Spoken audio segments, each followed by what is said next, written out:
آج کا ٹاپک ہے سورۃ انفال آیت نمبر 5 تا 6۔ کما اخرجک ربک من بیتک بالحق، کما اخرجک جس طرح آپ کو نکالا، ربک آپ کے رب نے، من بیتک آپ کے گھر سے یا تمہارے گھر سے، بالحق کی سچ کے ساتھ، وَإِنَّ فَرِيقًا اور بے شک ایک جماعت، من المؤمنین مومنوں کی، لکارہون ناخوش تھی، یجادلونک وہ آپ سے جھگڑنا کرنے لگے یا جھگڑتے تھے، فی الحق کی سچ بات میں، بعدما تبینہ اس کے بعد جو ظاہر ہو چکا، کأنما گویا کہ، یساقون وہ دھکیلے جاتے ہیں، الی الموت موت کی طرف، وہم ینظرون اور وہ اسے دیکھ رہے ہوتے ہیں۔ کما اخرجکا کما جس طرح یا جیسے، اخرجکا آپ کو نکالا، ربکا آپ کے رب نے، من بیتکا تمہارے گھر سے، بالحق کی سچ کے ساتھ، وَإِنَّ فَرِيقًا اور بے شک ایک جماعت، من المؤمنین مومنوں کی، لکارہون ناخوش تھی،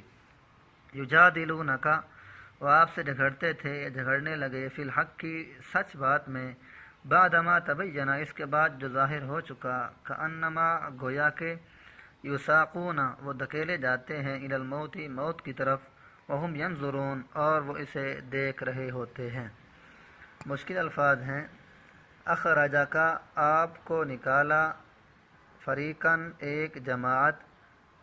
لکارہون ناخوش تھی، یجادلونکا جھگڑتے تھے، یساقون دھکیلے جاتے ہیں۔ اس آیت کی کچھ مختصر تشریح اس طرح سے ہے، ترجمہ بمحاورہ یہ بنے گا کہ جس طرح آپ کے رب نے آپ کو گھر سے حق کے ساتھ نکالا، حالانکہ مومنوں کی ایک جماعت ناپسند کرنے والی تھی۔ یہاں سوال یہ پیدا ہوتا ہے کہ وہ کون سی بات ہے جس کے متعلق اللہ تعالیٰ فرما رہے ہیں۔ یہ بھی اسی طرح ہے جیسے تیرے رب نے تجھے تیرے گھر سے حق کے ساتھ نکالا۔ مفسرین نے کما جس طرح کی کئی توجیہیں کی ہیں، بعض نے تو 20 تک پہنچا دی ہیں، البتہ صاحب کشاف نے صرف 2 توجیہیں کی ہیں، جن میں سے زیادہ واضح یہ ہے کہ یہاں مبتدا محذوف ہے اور عبارت کچھ اس طرح سے ہے، یعنی غزوہ بدر سے حاصل ہونے والی غنیمت کی تقسیم کے بارے میں آپ کی رائے اور فیصلے کو ناگوار سمجھنے میں ان کا حال ایسا ہی ہے جس طرح ان کا حال آپ کی لڑائی کے لیے نکلنے کے بارے میں تھا، حالانکہ دونوں ہی میں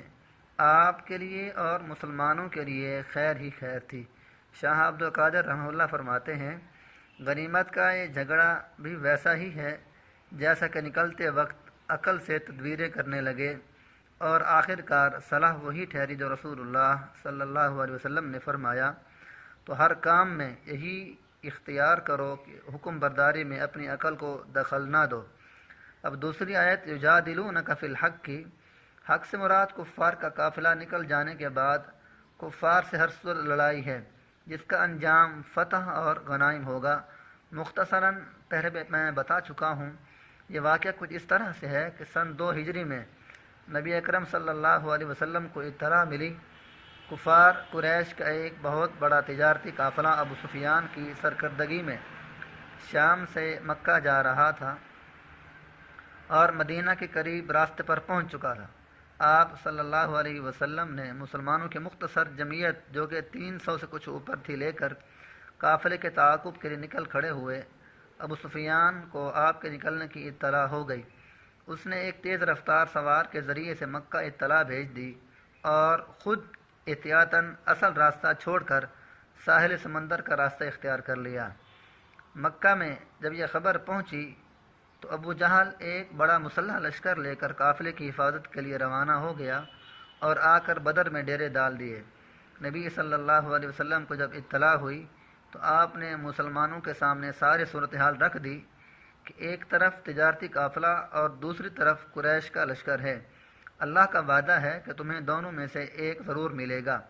اس پر بعض صحابہ کو تو تردد ہوا، وہ چاہتے تھے کہ لشکر کی بجائے قافلے کا تعاقب کیا جائے۔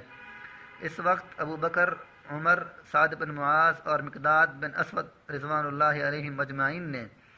اطاعت کی تقریریں کی۔ مقداد رضی اللہ عنہ نے کہا کہ آپ ہمیں موسیٰ علیہ السلام کے ساتھیوں جیسا نہ پائیں گے جنہوں نے کہا کہ جا تو اور تیرا رب لڑو، ہم تو یہیں بیٹھے ہیں۔ تب آپ بدر کی طرف روانہ ہوئے، اور اس وقت بعض صحابہ نے لشکر سے نہ لڑنے کا مشورہ دیا تھا۔ اسے یجادلونک، ان کو تجھ سے جھگڑتے تھے سے تعبیر کیا ہے، کأنما یساقون الی الموت، یعنی سمجھتے تھے کہ اتنے بڑے لشکر سے لڑنا آپ کو موت کے منہ میں ڈالنا ہے۔